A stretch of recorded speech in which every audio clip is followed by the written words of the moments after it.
Naayos ko na ang aking bed. Ayan, kakagising ni Kunyang. At syempre, ang unang-unang inaayos ko ay ang aking kama. Ayan, so let's check our weather for today. Oops! Mahangin. Medyo malamig, maulan at basa ang kapaligiran.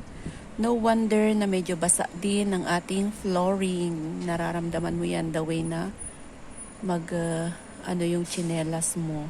Yan o. So, ito ang weather natin for today. Ayan, mahamog, mahangin, maulan.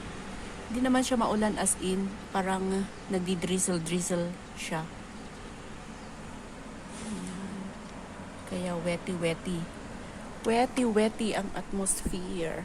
Yan, nakakatamad, sarap matulog. Kaso wala, trabaho tayo ngayon. At ito naman ang room ni Lola nyo. Siya rin ang nag-aayos ng kanyang room. Ayan. O, diba? At ang Lola nyo, ayaw talagang magbukas ng kanyang pintana. Room.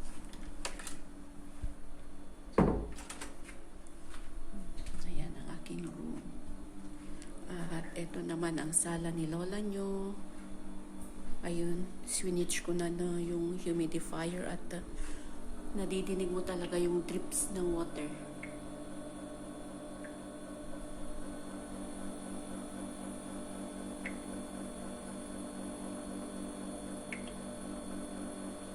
Ayan.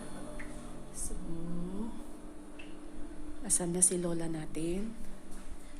At, andito ang Lola, naglilinis ng kanyang choice. Say good morning, Popo. Good morning. Good morning. How are you? How are you? People People. of the Philippines.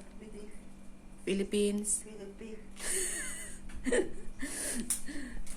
Naglilinis ng kanyang gulay. So, ayan. Ako naman ay magpapatuloy sa aking gagawing trabaho for today. Ayan. Huwag kayong mag-alala. Okay lang po at may camera po tayo. No problem naman yan. Okay, bye-bye. Ingat po tayo ng lahat and have a wonderful day.